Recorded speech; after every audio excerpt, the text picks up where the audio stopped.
안녕하세요.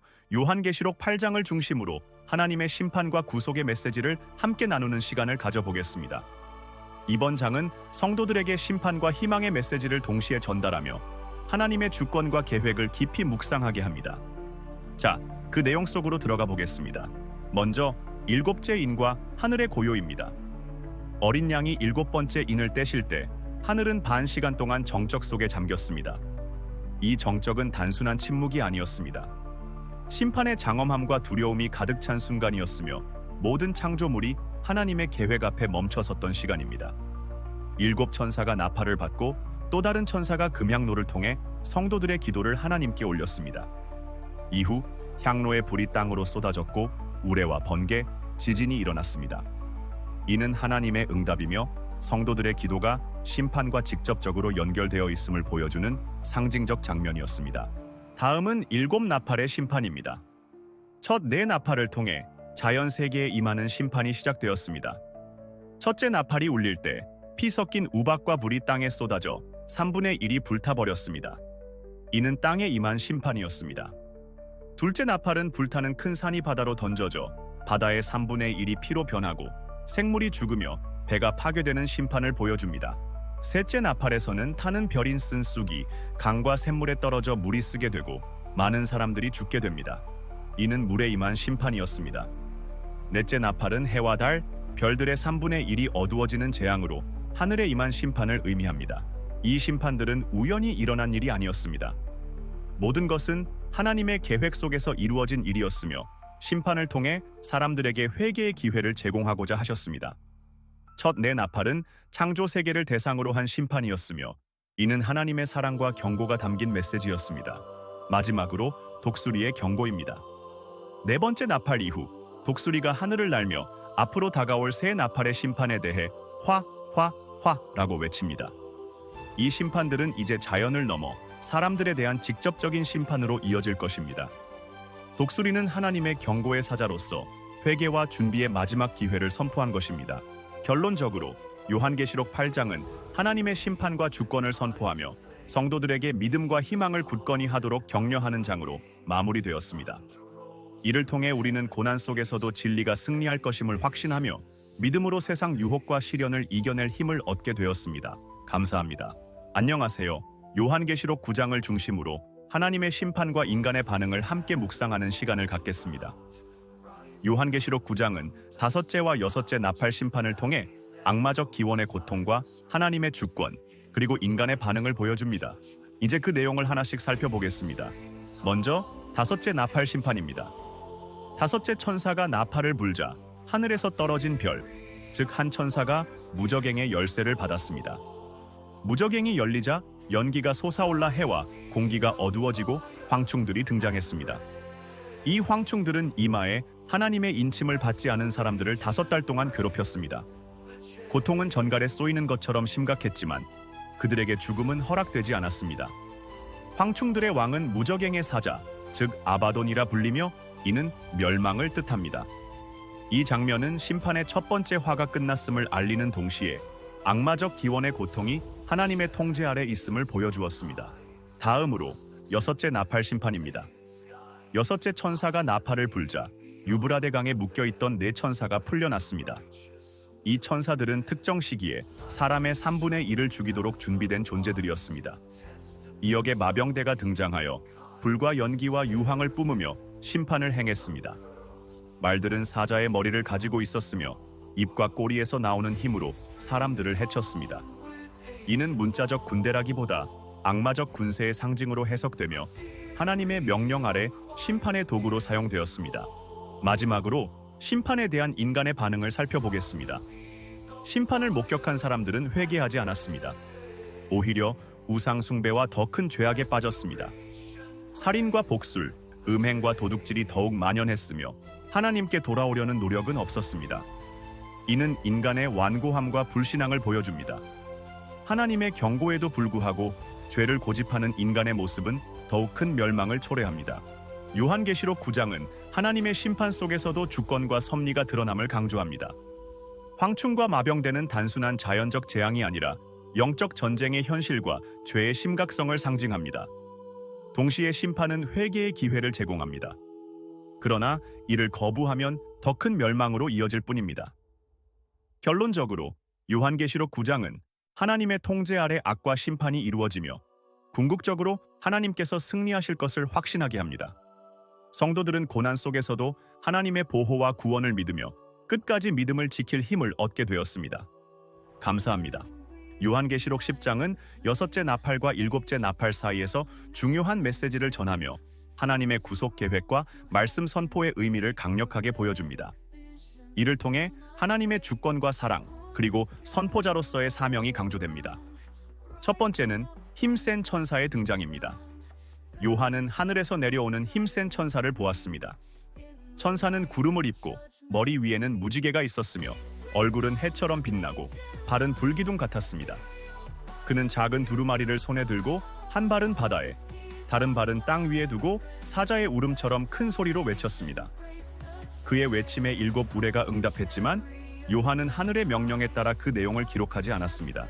이 천사의 위엄은 하나님의 권능과 영광을 상징하며 작은 두루마리는 하나님의 메시지를 담고 있음을 나타냅니다. 바다와 땅 위에 발을 둔 것은 이 메시지가 온 세상에 전파될 것임을 의미합니다. 7 우레의 내용이 감추어진 것은 하나님의 계획이 여전히 인간에게 온전히 드러나지 않았음을 보여주었습니다. 두 번째는 천사의 맹세와 하나님의 비밀입니다. 천사는 오른손을 들어 하늘과 땅과 바다를 창조하신 하나님께 맹세하며 7째 나팔이 불릴 때 하나님의 비밀이 완성될 것을 선언했습니다. 이 비밀은 선지자들에게 전해진 복음과 같이 구원의 계획과 심판의 완성을 포함합니다. 천사의 맹세는 하나님의 약속이 반드시 이루어질 것임을 확증하며 7째 나팔이 울릴 때 하나님의 계획이 온전히 드러나고 실현될 것임을 예고하였습니다. 이 천사의 위엄은 하나님의 권능과 영광을 상징하며 작은 두루마리는 하나님의 메시지를 담고 있음을 나타냅니다. 바다와 땅 위에 발을 둔 것은 이 메시지가 온 세상에 전파될 것임을 의미합니다. 7 우레의 내용이 감추어진 것은 하나님의 계획이 여전히 인간에게 온전히 드러나지 않았음을 보여주었습니다. 두 번째는 천사의 맹세와 하나님의 비밀입니다. 천사는 오른손을 들어 하늘과 땅과 바다를 창조하신 하나님께 맹세하며 7째 나팔이 불릴 때 하나님의 비밀이 완성될 것을 선언했습니다. 이 비밀은 선지자들에게 전해진 복음과 같이 구원의 계획과 심판의 완성을 포함합니다. 천사의 맹세는 하나님의 약속이 반드시 이루어질 것임을 확증하며 7째 나팔이 울릴 때 하나님의 계획이 온전히 드러나고 실현될 것임을 예고하였습니다. 다음은 요한계시록 10장에서의 주요 메시지입니다. 첫 번째로 하나님의 주권과 비밀입니다. 하나님의 구속과 심판의 계획은 그의 주권 아래 있으며 7째 나팔이 울릴 때 완성됩니다. 그러나 그 비밀 중 일부는 여전히 감추어져 있어 하나님의 신비를 강조합니다. 두 번째는 말씀의 달콤함과 쓴맛입니다. 하나님의 말씀은 구원의 소망과 기쁨을 주지만 이를 선포하는 데는 고난과 희생이 따릅니다. 선포자는 이 두 가지를 모두 받아들여야 합니다. 세 번째는 하나님의 사랑과 인내합니다. 하나님은 심판 속에서도 구원의 메시지를 전하며 사람들에게 회개의 기회를 주십니다. 이는 죄인들을 향한 하나님의 깊은 사랑과 인내를 보여줍니다. 마지막 네 번째는 회개의 기회입니다. 심판의 순간에도 하나님은 복음을 통해 사람들에게 회개할 수 있는 기회를 제공합니다. 그러나 이를 거부한 자들은 더 이상 변명할 수 없는 상태에 놓이게 됩니다. 결론적으로 요한계시록 10장은 하나님의 말씀 선포의 중요성과 그 과정에서의 기쁨과 고난을 모두 보여줍니다. 또한 심판의 순간에도 구원의 길을 열어주시는 하나님의 사랑과 오래 참으심을 깊이 묵상하게 합니다. 이를 통해 우리는 하나님의 말씀에 대한 감사와 순종의 자세를 새롭게 다지며 주님의 사명을 끝까지 충실히 감당해야 함을 배우게 되었습니다. 이로써 요한계시록 10장에 대한 설명을 마치겠습니다. 감사합니다. 요한계시록 11장은 하나님의 주권 아래에서 이루어지는 심판과 구원의 과정을 상징적으로 보여주는 말씀입니다. 이 말씀을 통해 성도들은 하나님의 보호와 약속을 확신하게 됩니다. 이제 본문의 주요 내용을 따라 살펴보겠습니다. 첫 번째, 성전의 청량과 이방인의 짓밟음입니다. 요한은 주님으로부터 지팡이 같은 갈대를 받아 성전과 제단, 그리고 그 안에서 경배하는 자들을 청량하라는 명령을 받았습니다. 그러나 성전 바깥 마당은 청량하지 말고 이방인에게 주라고 하십니다.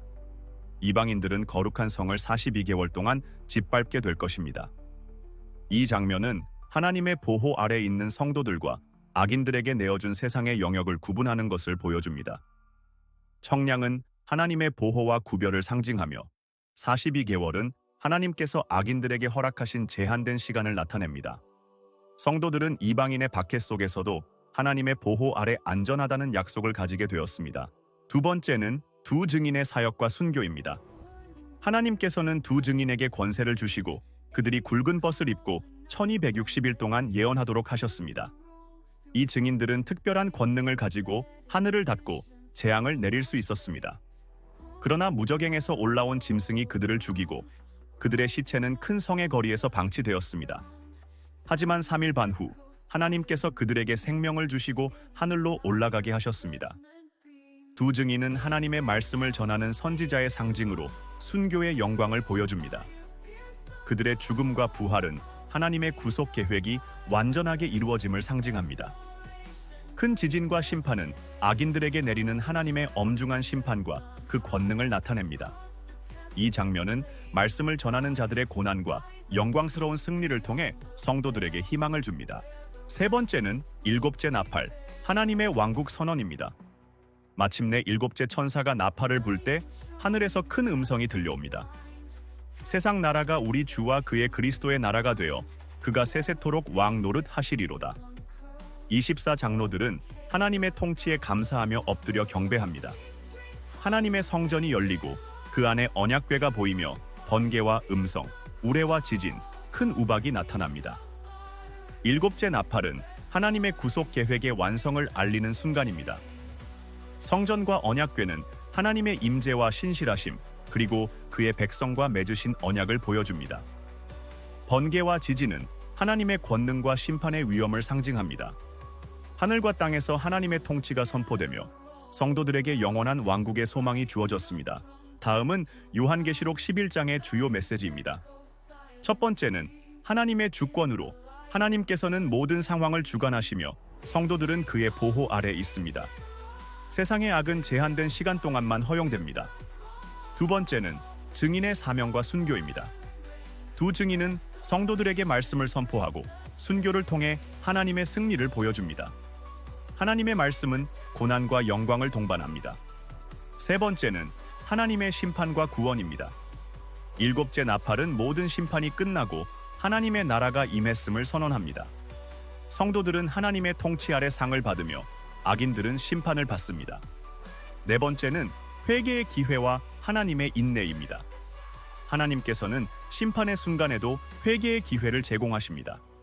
그러나 이를 거부한 자들은 더 큰 심판을 받게 됩니다. 결론입니다. 요한계시록 11장은 성도들에게 고난 속에서도 하나님의 보호와 약속을 확신하게 합니다. 두 증인의 사역은 고난을 통해 이루어지는 하나님의 구원 계획을 보여줍니다. 또한 일곱째 나팔을 통해 하나님의 나라가 완성될 것을 선포하며 성도들에게 영원한 소망을 주고 있습니다. 이 모든 것은 하나님의 주권과 사랑 안에서 이루어졌습니다. 성도들은 이러한 약속을 굳게 믿고 끝까지 믿음을 지켜야 할 것입니다. 이로써 요한계시록 11장에 대한 설명을 마치겠습니다. 감사합니다.